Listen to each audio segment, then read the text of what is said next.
مچھلی کے منہ میں زبان کیوں نہیں ہوتی؟ مچھلی ذبح نہیں کی جاتی، پھر یہ حلال کیسے ہوئی؟ مچھلی کے منہ میں زبان نہ ہونے کی وجہ سے یہ ہے کہ اللہ تعالیٰ نے تمام فرشتوں کو حضرت آدم علیہ السلام کو سجدہ کرنے کا حکم دیا تھا۔ پھر ایسا ہوا کہ بسم اللہ الرحمن الرحیم، مچھلی کے منہ میں زبان کیوں نہیں ہوتی؟ ناظرین، مچھلی پانی میں کیوں رہتی ہے؟ مچھلی کے منہ میں زبان کیوں نہیں ہوتی؟ مچھلی ذبح نہیں کی جاتی، پھر یہ حلال کیسے ہوتی ہے؟ حضور نبی کریم صلی اللہ علیہ وسلم اور حضرت علی کرم اللہ وجہ الکریم نے مچھلی کے حوالے سے کیا ارشاد فرمایا، یہی ہماری آج کی ویڈیو کا موضوع ہوگا، اور آج ہم آپ کو مچھلیوں کے متعلق حیران کن حقائق بتائیں گے۔ ناظرین، مچھلیاں آبی جانور ہیں جنہیں سرد خون والا جانور بھی کہا جاتا ہے۔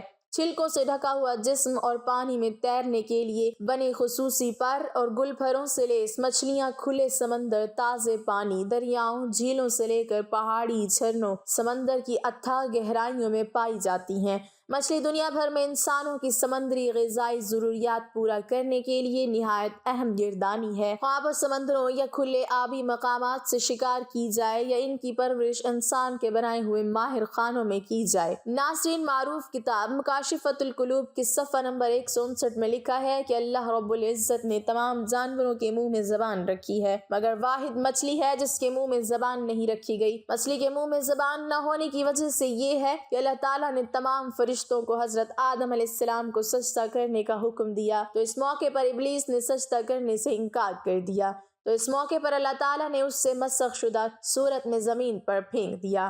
اللہ رب العزت نے قرآن مجید فرقان حمید میں ارشاد فرمایا، یعنی ابلیس سمندروں کی طرف نکل گیا جہاں اس کی سب سے پہلی ملاقات مچھلی سے ہوئی۔ شیطان نے حضرت آدم علیہ السلام کی تخلیق کا قصہ مچھلی کو سنایا اور کہا کہ آدم سمندر اور دریاؤں کا شکار کرے گا اور مچھلیوں کو اپنی خوراک بنائے گا، جس پر مچھلی نے تمام دریائی جانوروں کو حضرت آدم علیہ السلام کی تخلیق کی کہانی سنائی۔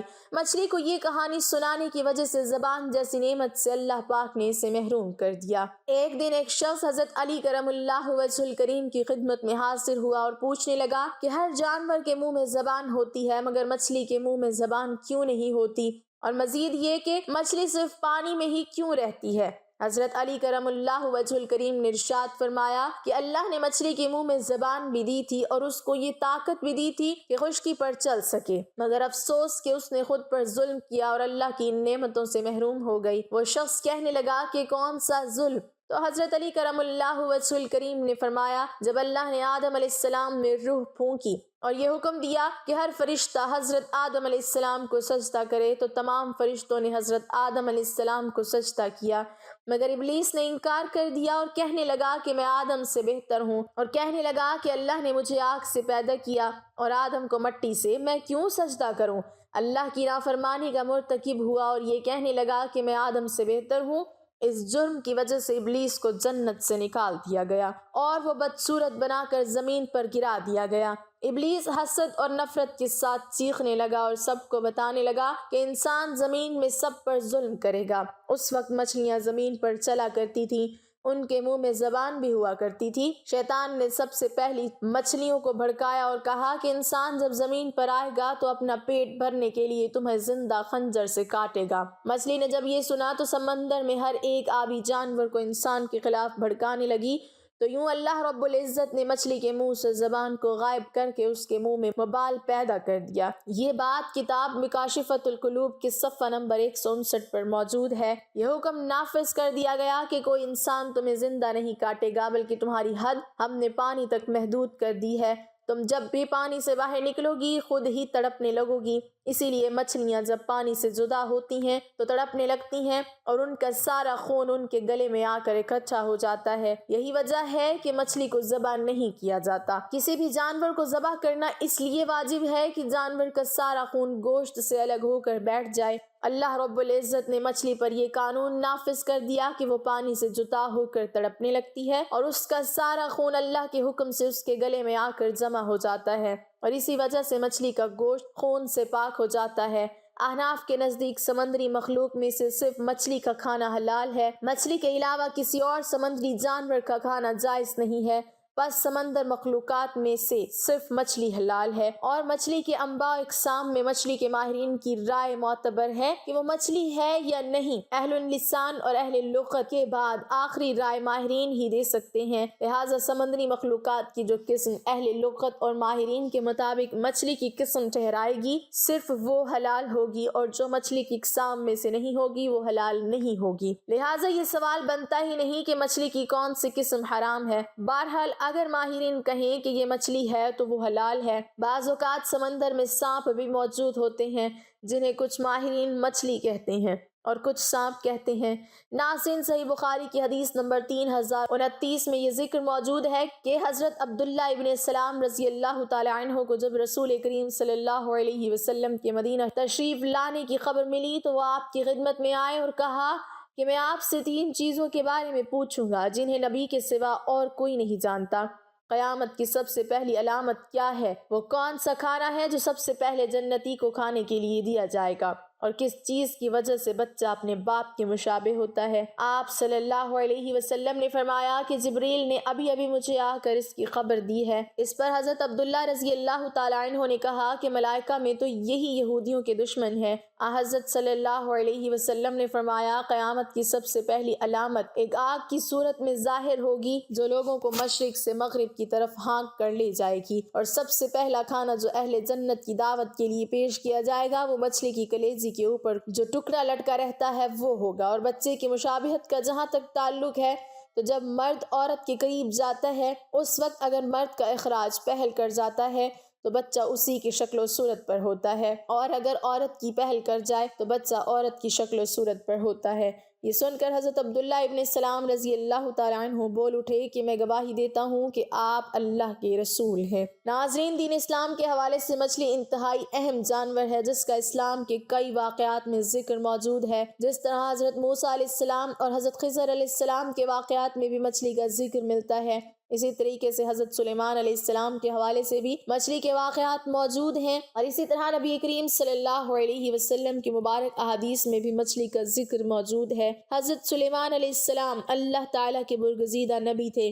ایک مرتبہ جب حضرت سلیمان علیہ السلام نے اللہ تعالیٰ سے دعا مانگی کہ اے میرے پروردگار میری مغفرت فرما اور مجھے ایسی بادشاہت عطا فرما جو میرے بعد کسی کو بھی میسر نہ ہو، بے شک تو بڑا عطا فرمانے والا ہے۔ اللہ تعالیٰ نے آپ کی دعا کو قبول فرمایا اور ایک عظیم الشان بادشاہت عطا فرمائی، اور جنات، حیوانات، چرند پرند کو آپ علیہ السلام کا فرما بردار بنا دیا۔ دنیا آپ علیہ السلام کے لیے وسیع کر دی گئی۔ بے بہا نعمتیں ملنے کے بعد ایک دن حضرت سلیمان علیہ السلام نے دنیا کی تمام مخلوقات کو کھانا کھلانے کے لیے اللہ تعالیٰ سے اجازت طلب کی کہ اے میرے معبود، اگر آپ مجھے اجازت دیں تو میں آپ کی تمام مخلوقات کو پورے سال کھانا کھلاؤں۔ اللہ تعالیٰ نے آپ علیہ السلام کے پاس وحی بھیجی کہ تو اس پر ہرگز قدرت نہیں رکھتا۔ حضرت سلیمان علیہ السلام نے درخواست کی یا الہی، 1 ہفتے کے لیے مخلوق خدا کو کھانا کھلانے کی اجازت دے دیں۔ اللہ کی طرف سے جواب ملا کہ تو اس کی بھی طاقت نہیں رکھتا۔ حضرت سلیمان علیہ السلام نے پھر درخواست کی کہ یا اللہ 1 دن کے لیے ہی اجازت دے دیں۔ اللہ تعالیٰ نے وہی بھیجی کہ تو اس کی بھی قدرت نہیں رکھتا، لیکن اللہ نے آپ علیہ السلام کو مخلوق خدا کی 1 دن کی ضیافت کی اجازت فرما دی۔ اجازت ملتے ہی حضرت سلیمان علیہ السلام نے تمام جنات اور انسانوں کو حکم دیا کہ وہ تمام مخلوقات کی ضیافت کے لیے حلال جانور جمع کریں۔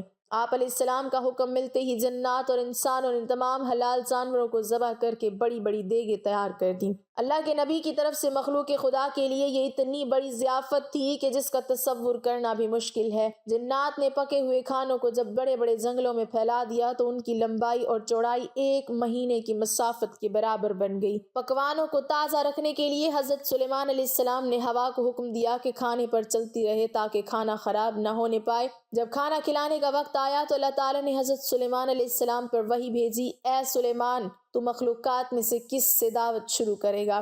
حضرت سلیمان علیہ السلام نے فرمایا کہ میں سمندر کے جانوروں سے شروع کروں گا۔ اللہ تعالیٰ نے بحر محیط یعنی بڑے سمندر کی ایک مچھلی کو حکم دیا کہ سلیمان علیہ السلام کی ضیافت میں سے کھائے۔ مچھلی نے سمندر کے پانی میں سے سر باہر نکالا اور کہا، اے سلیمان، میں نے سنا ہے کہ آپ نے ضیافت کا دروازہ کھول دیا ہے اور آج میری ضیافت آپ کریں گے؟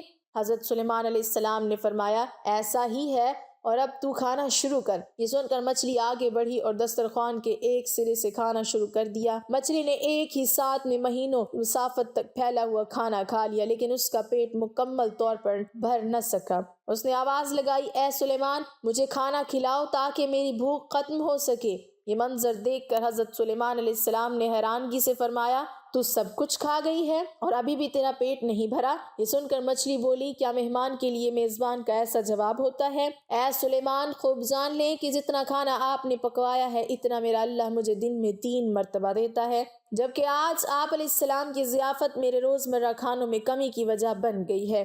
یہ سن کر حضرت سلیمان علیہ السلام بارگاہ الہی میں سجدہ ریز ہو گئے اور کہنے لگے، پاک ہے وہ ذات جو مخلوقات کی روزیوں کے ساتھ کفالت کرنے والی ہے، کہ جہاں سے مخلوق جانتی بھی نہیں کہ آتا کہاں سے ہے۔